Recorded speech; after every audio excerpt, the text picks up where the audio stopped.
नमस्कार आप सभी को। स्वागत है एक बार फिर से ऑन द बेस चैनल में। और हम इस बुक को पढ़ रहे हैं। इस बुक का नाम है ब्रह्मचर्य, जो कि पिछले पार्ट्स में मैंने खंड ए का मैंने वो डाल दिया है। प्रथम खंड का मतलब ब्रह्मचर्य का अर्थ और महिमा, ये मैंने अपलोड कर दिया है, तो आप वहाँ से देख सकते हैं। तो आज हम इसका दूसरा खंड पढ़ेंगे। उसकी दूसरे खंड का अर्थ जानेंगे कि वीर की उत्पत्ति, स्थान और महत्व। इसका मतलब है वीर की उत्पत्ति कहाँ से होती है, और मतलब उत्पत्ति, और स्थान मतलब कहाँ से होता है, और महत्व, इसका महत्व क्या है। तो जो भी मेरे चैनल पर नए हैं उनसे मैं रिक्वेस्ट करता हूँ हाथ जोड़ के कि प्लीज़ मेरे चैनल को सब्सक्राइब कर लीजिए, ताकि आपको रेगुलर अपडेट इस ब्रह्मचर्य बुक के बारे में मिलता रहे। ठीक है। और जो भी मेरे पहले से चैनल से जुड़े हुए हैं मैं उनसे शुक्रिया बोलता हूँ। ठीक है। तो आज हम इस पाठ को पढ़ेंगे, वीर की उत्पत्ति और स्थान। तो जो भी ब्रह्मचर्य के बारे में पूर्णतः जानना चाहते हैं, पूर्णतः मतलब ब्रह्मचर्य क्या होता है, कब करना चाहिए, कैसे करना चाहिए, इसके फ़ायदे क्या होते हैं, ये जीवन के लिए कितना महत्वपूर्ण है, तो इस वीडियो को और इसके बुक के रिलेटेड जितने भी वीडियो आएंगे सब इसी के ऊपर बने हुए होंगे, ताकि आप इसको जान सके पूर्णतः। तो ज़्यादा वक्त समय न लेते हुए आइए हम इसको जानते हैं कि वीर की उत्पत्ति कहाँ से होती है। आज के हम इस वीडियो में सिर्फ वीर की उत्पत्ति के बारे में जानेंगे। स्थान और महत्व हम अगली वीडियो में रिकॉर्ड करेंगे, ताकि वीडियो लंबा ना हो। तो सबसे पहले जानेंगे वीर क्या है। तो वीर्य वह दिव्य शक्ति है जिसके आधार पर शरीर, संसार और जीवन व्यवस्था टिकी हुई है। यह केवल शारीरिक द्रव्य नहीं, बल्कि जीवन ऊर्जा का स्रोत, चेतना का संवाहक और मानव अस्तित्व की मूल आधारशिला है। शरीर की क्रियाशीलता, चेतना और स्फूर्ति का मूल स्रोत यही है। यदि शरीर से वीर तत्व को पूर्णतः अलग कर दिया जाए तो यह शरीर केवल माटी का निष्क्रिय ढेर बनकर रह जाता है। इसलिए जब वीर्य इतना महत्वपूर्ण और मूलभूत तत्व है, तो यह जानना अत्यंत आवश्यक हो जाता है कि वास्तव में वीर्य है क्या। वीर्य प्राणमयी शक्ति है। यह जीवन का सार, प्राणों का प्राण और चमकदार नेत्रों की चमक है। वीर्य रक्त का सार तत्व है। शास्त्रों और आयुर्वेद के अनुसार एक बूंद वीर्य बनने के लिए 40 बूंद रक्त की आवश्यकता होती है। इससे इसके महत्व और मूल्य का सहज अनुमान लगाया जा सकता है। वीर्य शरीर में अंडकोशों की कोशिकाओं द्वारा निर्मित होता है। यह रक्त से निर्मित होकर शरीर को तेज, ओज, बल और रंग प्रदान करता है। यह केवल संतानोत्पत्ति का माध्यम नहीं बल्कि शरीर, मन और आत्मा तीनों को पुष्टि करने वाला अत्यंत सूक्ष्म और दिव्य तत्व है। इसलिए वीर की रक्षा केवल स्वास्थ्य ही नहीं, संपूर्ण जीवन की रक्षा है। इसमें श्लोक लिखा है, तो हम इसका उदाहरण जानते हैं। रस, रक्त, मांस, मेद, अस्थि, मज्जा और शुक्र मतलब वीर्य, ये 7 पदार्थ स्वयं स्थित रहकर मनुष्यों को देह को धारण करते हैं। इसी से मनुष्यों की देह को धारण करते हैं। इसी से इनका नाम धातु है। मनुष्य जो कुछ भी खाता पीता है वह शरीर में जाकर सबसे पहले रस की उत्पत्ति करता है, और उसी से क्रमशः अन्य धातुएं बनती हैं। वीर्योत्पत्ति के विषय में आयुर्वेद के ग्रंथ सुश्रुत में वर्णन मिलता है। अगले पेज को पढ़ते हैं। वर्णन मिलता है, इसमें ये श्लोक लिखा हुआ है, तो हम श्लोक का अर्थ पढ़ते हैं।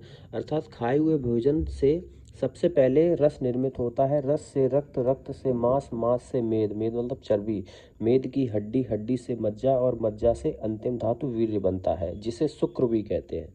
सबका सार पदार्थ वीर्य ओजस रूपी महान तेज बनकर संपूर्ण शरीर में चमकने लगता है। एक धातु के पचकर दूसरी धातु बनने में 5 दिन लगते हैं। सार पदार्थ तो शरीर में रह जाता है और पाचन की प्रत्येक क्रिया में बचा हुआ कूड़ा कचरा, मल मूत्र, पसीना, मैल, नाखून और दाढ़ी आदि के बालों के रूप में बाहर निकल जाता है।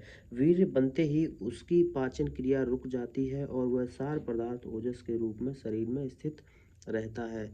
इस प्रकार रस से लेकर वीर्य बनने में प्रत्येक धातु में 5 दिन के हिसाब से 6 धातुओं के पाचन में 30 दिन लगते हैं। आज के खाए हुए पदार्थ का 30वें दिन वीर्य बनता है। प्रतिदिन पक्का एक सेर खाने वाला मनुष्य भी 1 महीने में 30 सेर ही पदार्थ खाता है। उपयुक्त हिसाब से 30 सेर खुराक के 1 महीने में 1.5 तोला वीर्य बनता है। यह महीने भर की कमाई है और एक बार के स्त्री पुरुष सहवास में 1.5 तोले से कम वीर्य नहीं जाता। अब विचारणीय बात यह है कि पुरुष महीने भर की कमाई एक क्षण में गंवा देता है।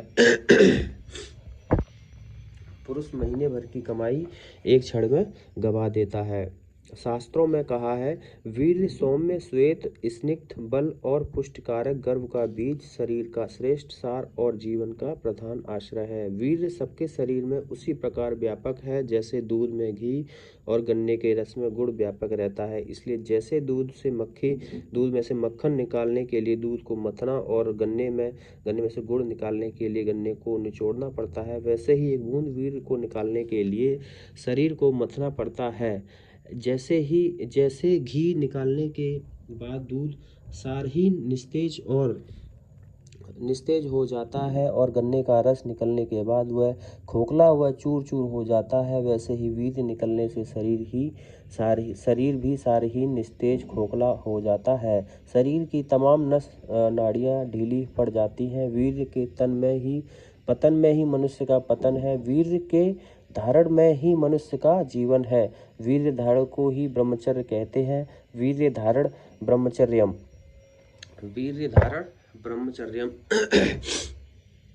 शरीर में ओजस धातु का होना ही जीवन का कारण है। हमारे शरीर में वीर्य से अलग ओजस नाम का पदार्थ और भी होता है। इसी ओज से शरीर की शक्ति स्थिर रहती है। इस ओज का निर्माण भी वीर्य से होता है। जिसके शरीर में जितनी अधिक मात्रा में वीर्य होगा उसमें उतनी प्रचुर मात्रा में ओज मिलेगा। ओज वीर्य का निष्कर्ष रूप है। ओजस वह शक्ति है जो रस से लेकर शुक्र तक की 7 धातुओं परिष्कृत सार से उत्पन्न होती है। यह मूलतः हृदय में स्थित होती है किंतु पूरे शरीर में व्याप्त रहता है। ओजस की वृद्धि से शरीर में तुष्टि, संतोष मतलब पुष्टता और बल की उत्पत्ति होती है। जब इसके क्षीण हो जाने पर जीवन का अंत निश्चित होता है। वास्तव में ओजस ही जीवन की आधारशिला है। इसी से उत्साह, प्रतिभा, धैर्य, लावण्य और सुकुमारता जैसे गुण प्रकट होते हैं। प्रश्न यह उठता है कि यह मूल्य ओजस उत्पन्न कहाँ से होता है। तो आइए जानते हैं कि ये ओजस उत्पन्न कहाँ से होता है। अगले पेज में है, रस से लेकर शुक्र तक 7 धातुओं का जो परम तेजस्व अंश है वही ओजस कहलाता है और यही ओजस वास्तव में बल का मूल है। यह प्रश्न स्वाभाविक रूप से सामने आता है कि ओजस वास्तव में कैसा होता है और इसका निवास स्थान कहाँ है।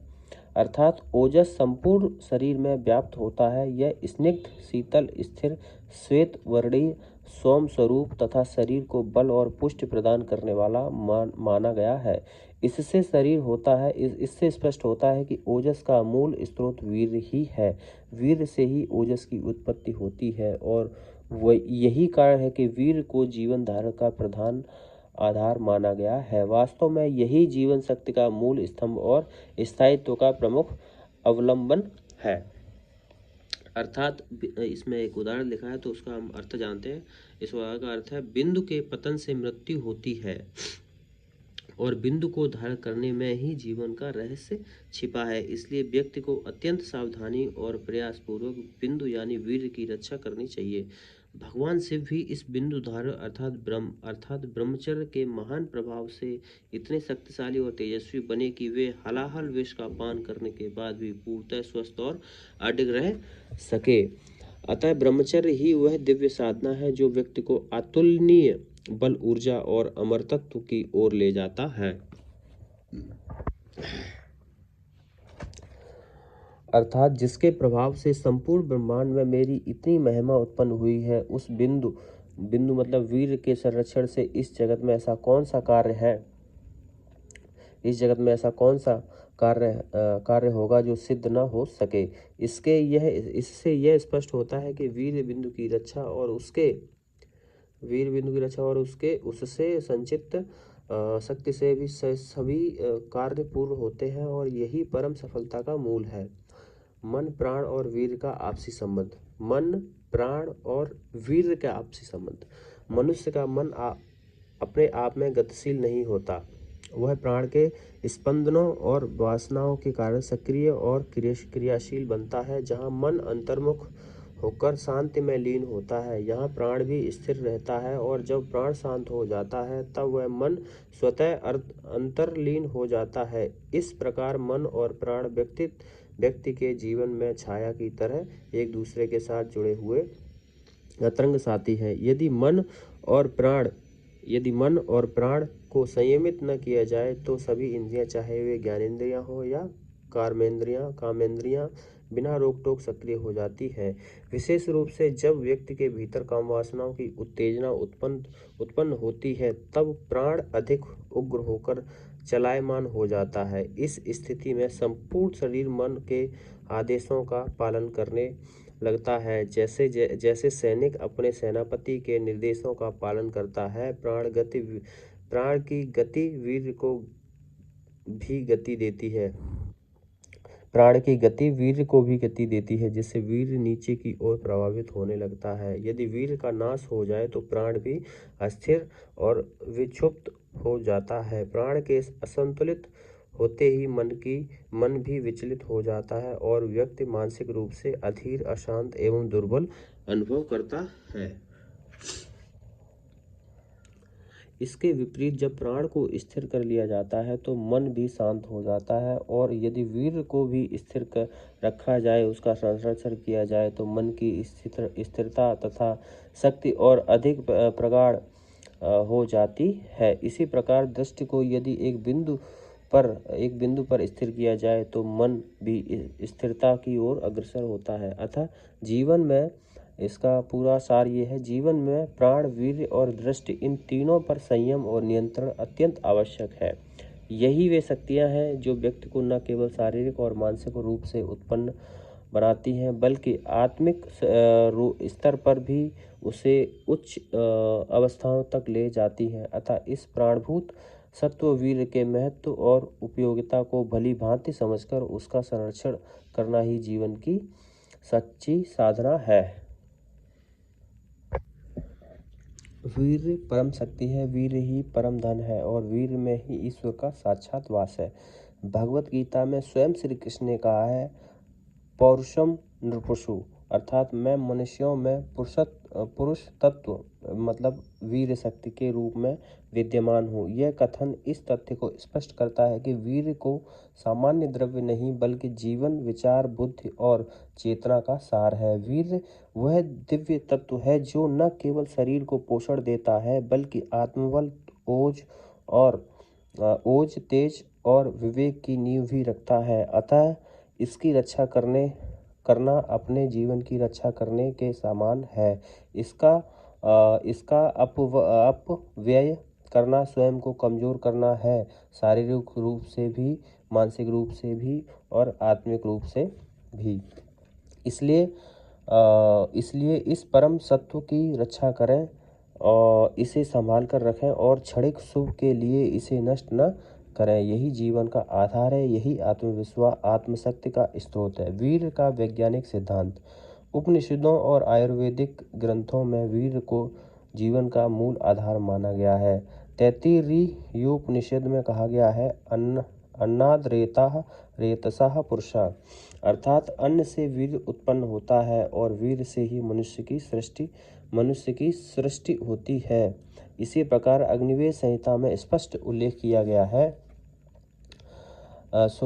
शुक्रायंता च जीवितम, अर्थात मनुष्य का जीवन वीर्य पर निर्भर है। आधुनिक विज्ञान की इस शास्त्रीय सत्य की पुष्टि करता है।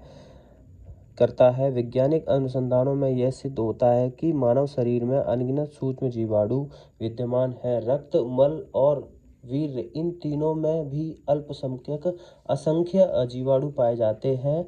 वीर्य में उपस्थिति से सूक्ष्म जीवाणु अत्यंत सक्रिय, बलशाली, शक्तिमान और प्रभावशाली होते हैं। इनकी उपस्थिति से शरीर में जीवन शक्ति, ऊर्जा, रोग प्रतिरोध क्षमता और दीर्घायु बनी रहती है। एक बूंद वीर्य में भी करोड़ों की संख्या में जीवाणु होते हैं। जब बार बार वीर्य का अपव्यय होता है तो शरीर की वह सूक्ष्म जीवन ऊर्जा धीरे धीरे क्षीण होती जाती है। इसके परिणाम स्वरूप व्यक्ति शारीरिक, मानसिक और नैतिक रूप से दुर्बल होने लगता है। दीर्घकालीन वीर्यनाश से शरीर की रोग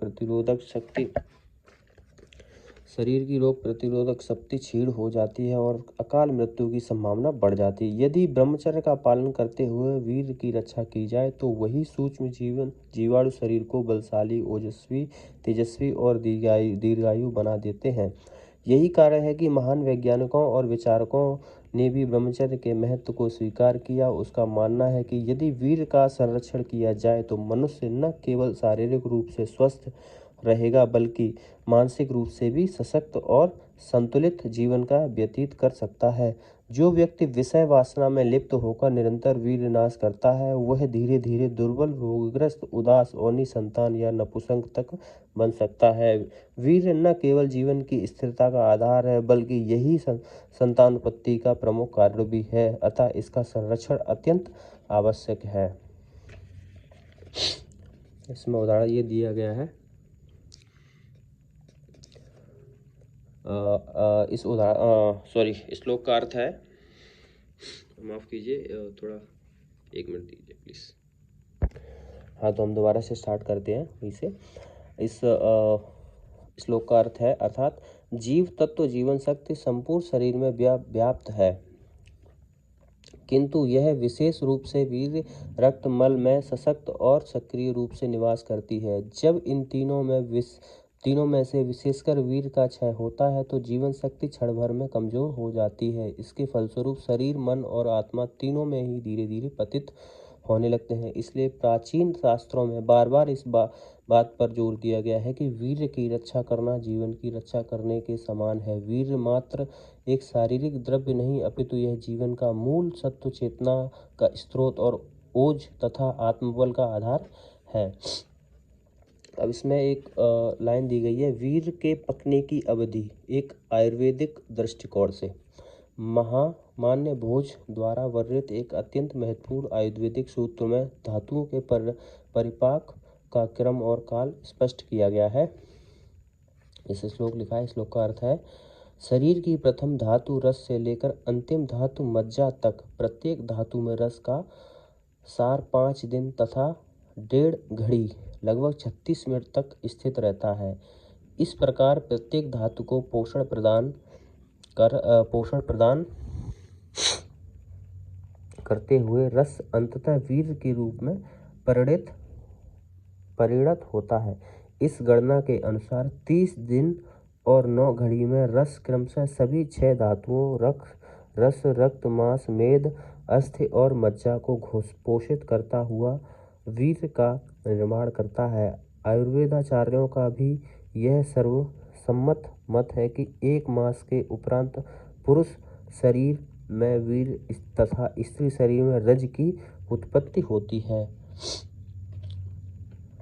अब इसमें एक पेज में और दिया गया है, अर्थात रस धातु 1 मास में परिपक्व होकर पुरुषों में शुक्र और स्त्रियों में आतर्व मतलब रज का निर्माण करता है। इस प्रकार शरीर में धातुओं के क्रमिक पोषण और परिपाक के पश्चात 30 दिन के उपरांत एवं 40 दिन से पूर्व अंतिम धातु वीर्य का बनना सर्वसम्मत है। यह तथ्य हमारे प्राचीन आयुर्वेदाचार्यों द्वारा प्रमाणित एवं मान्य है। अब यह प्रश्न होता है कि यदि एक मास तक वीर्य नहीं बनता तो इसके पहले संभोग करने से बाहर क्यों निकलता है। उत्तर यह है कि वीर्य का तो शरीर में कभी अभाव नहीं रहता। जिस दिन उसका अभाव हो जाता है उस दिन मनुष्य जी नहीं सकता। इसका कारण यह है कि वीर्य केवल एक अंतिम परिणति नहीं अपितु सतत चलने वाली जैविक प्रक्रिया का परिणाम है। प्रत्येक मनुष्य भोजन करता है, जो कुछ आहार किया जाता है उससे सदैव रसादि सातों धातुएं क्रम से बनती रहती हैं। सातों धातुओं की 7 प्रकार की क्रियाएं निरंतर होती हैं। इस नियम से वीर्य भी सदा बनता है। तो फिर ऊपर का मत मिथ्या है नहीं। उसका अभिप्राय यह है कि निरंतर बनने वाली धातु परिपक्व नहीं होती। जो धातु अविराम काम करती रहती हैं वह एक मास के पश्चात भली भांति पक जाती हैं। एक मास के पश्चात मनुष्य का वीर्य और स्त्री का रज भी सर्वांगों को पुष्ट करता हुआ उचित अवस्था को पहुंच जाता है। एक मास से पहले मैथुन का निषेध क्यों किया गया है।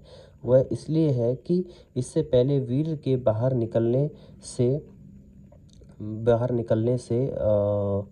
सब धातुओं की क्षीणता आ जाती है। धातु में क्षीणता आ जाने से शरीर के सब अवयव निर्बल हो जाते हैं और रोगों की उत्पत्ति होती है। एक मास के पश्चात वीर्य का पकना अत्यंत स्वाभाविक है। इसका परिणाम यह है कि स्त्रियों का ऋतुकाल भी एक मास के पश्चात ही आता है। यदि वह बात प्राकृतिक न होती तो ऐसा क्यों होता। परमात्मा ने स्त्रियों को गर्भधारण करने के लिए तथा पुरुषों को गर्भधान के लिए ही बनाया है। प्रधानतया मैथुन का भी उद्देश्य यही है। बलवान मनुष्य के शरीर में आहार की रसादि क्रियाएं शीघ्रता से होती रहती हैं, इसलिए उसका वीर्य भी कुछ पहले ही पक जाता है। पर दुर्बल मनुष्य का वीर्य और भी अधिक दिन में पकता है। इसका कारण यह है कि उसके शरीर में आहार की रसादि क्रियाएं देर में होती हैं। यदि बात स्त्रियों के रज के संबंध में भी पूर्ण रीत से घटती है। एक मास के उपरांत उत्पन्न वीर्य व रज के लाभ और महत्व। उच्च जीवन शक्ति। एक मास के संयम के बाद जो वीर्य अथवा रज उत्पन्न होता है वह अत्यंत प्रबल जीवनी शक्ति से युक्त होता है, जो शरीर व मन को बलवान बनाता है। संयम का महत्व।